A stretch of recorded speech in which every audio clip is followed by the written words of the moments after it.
Gunner for Deet. Deet, come in, please. Go for Deet. Deet, what is your 20? Library. Gotcha. Do you live there? No. Okay.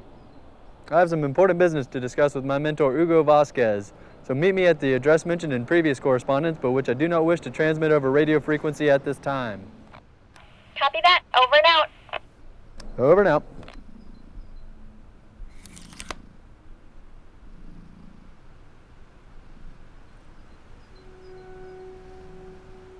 Hey, kitty.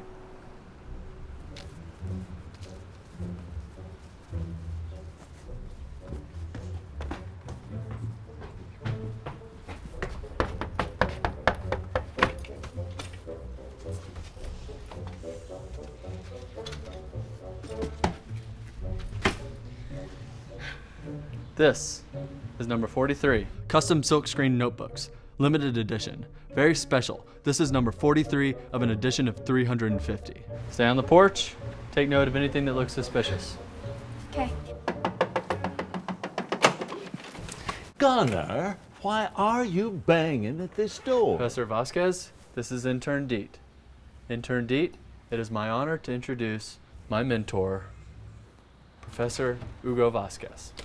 What a pleasure it is to meet you, Miss Deet. What a unique and lovely name. Thanks. Now just wait a minute. I'm trying to become acquainted with Miss Deet here. Miss Deet, will you please come inside and have a tea with me and Gunner? I gotta stay out here and take notes. She's on lookout. Well, that is unnecessary. Who's she looking for? Spooks? Spies? Thieves? Do you hear that?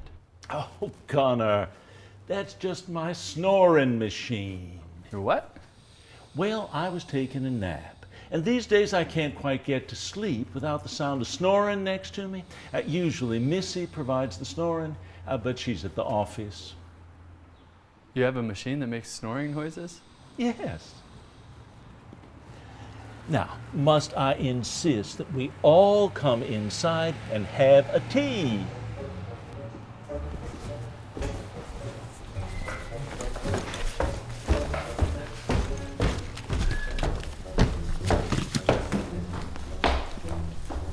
She's fine.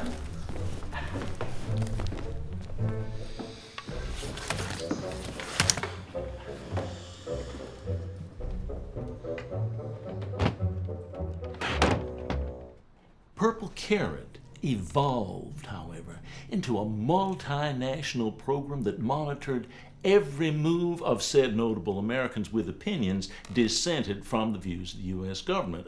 People like John Lennon when he was still alive, Jane Fonda, Herbie Goldwater, etc., etc. Now, this is where I come in. How do you spell Herbie? You're ruining the natural flow of the story. I just want to verify. No, she has a healthy skepticism of authority. Fine, but I love this next part, so don't interrupt. Okay. Upon honorable discharge from the U.S. government Army, and after many letters of recommendation, interviews, polygraph examinations, I was hired as an independent contractor of janitorial services at the U.S. Pentagon. I heard high-ranking commanders, mostly McClintosh and Ferguson, make mention of Purple Carrot. Now that's when I noticed that McClintosh sometimes had a strange behavior. He sometimes blew his nose in a tissue and then wrapped the tissue around a memo and tossed it in the waste bin. Now, why would a high-ranking officer of the U.S. Army perform such a strange behavior? Oh, I know. Then go ahead. It was to discourage people from uncrumpling the memos. That is correct, if not slightly obvious, because in these, snot-covered memos were the details of Operation Purple Carrot, one of the largest expansions of government surveillance and international privacy invasions ever initiated by the United States. Now, in January of '85, after 2 years connecting the dots from these snot-covered memos, I submitted for publication my report titled Operation Purple Carrot, the systematic surveillance of notable Americans and enemies abroad with opinions dissented from the views of the U.S. government. That's when the harassing packages began. The first was a length of rope. I keep it framed there to remind me always.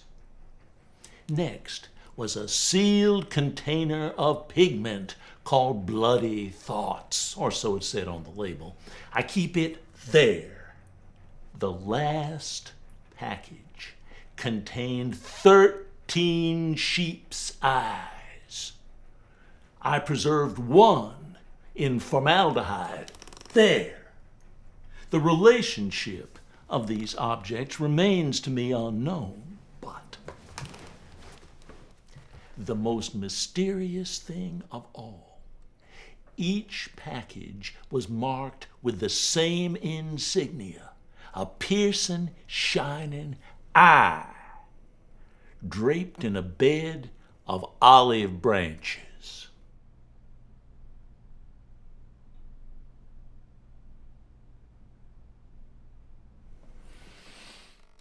Now, on the morning of July 4th, 1986, two men sweating profusely in red, white, and blue jogging clothes knocked on my door. They showed me counterfeit, or so I suppose, FBI badges, and without reading me my Miranda rights, they arrested me. I was blindfolded and driven 4 hours to a black site where I was interrogated for 13 days. Now, I'm afraid I do not wish to share the details of my detainment, but when I was returned home, my home was ransacked. Every evidence that my report ever existed was destroyed. The only things left untouched were these 3 mementos. Now, would anyone care for more tea? Have you ever heard of the Knights Guild of the Brush? I haven't. Is that a board game you enjoy? No, when I looked up rope plus red pigment plus eye, they're all connected to an ancient order of doctors, philosophers, and custodians called the Knights Guild of the Brush. Do you mind reading that back to me once more? The Knights Guild of the Brush began as an organization of thinker cleaners, yada yada. Existed in the Middle Ages. Here it is. The symbols of the guild are the length of rope, the color red, and the eye. You found all that just while I was talking? Mm-hmm. Well, that is something.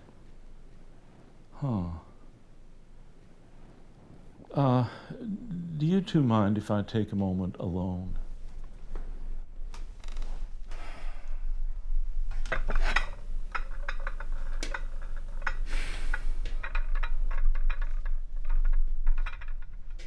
Why'd you have to do it like that? What? I thought I was finding a big clue. You didn't have to tell him like that. Sorry. It's okay. I can fix it. Now, can we say for right now that you should probably go stand watch on the porch? Fine.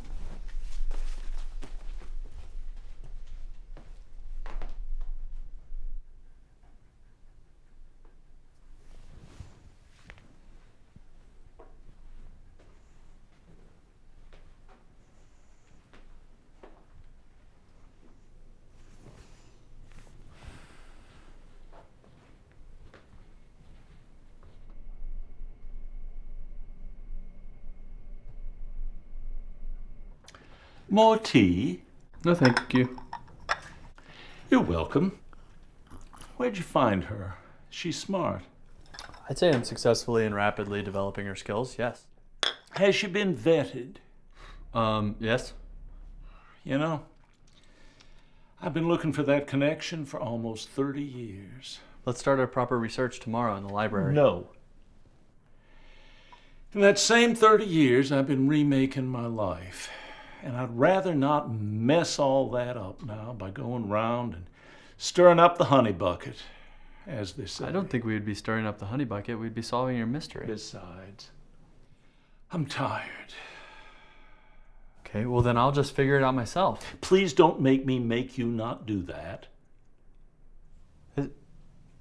There's just one document that I think we should, maybe just this, okay, there's one periodical. Okay, fine. But I would like to ask you something that was the whole reason why we came over here to ask you for in the first place. Go ahead. Professor Hugo, I would like to host a party in your honor and in recognition of your achievements as a professor upon the occasion of your retirement. Are you going to squirt tomato ketchup in John Prine's face and call him a blind sheep fool again? No. Are you sure? I promise that I will not do that. Did you say anything? Nope. Good. Except there was a girl with a bike with yellow binoculars. Yellow binoculars? Yeah. Miss Deet, we got a mystery to solve and a party to plan. Cool. Cool.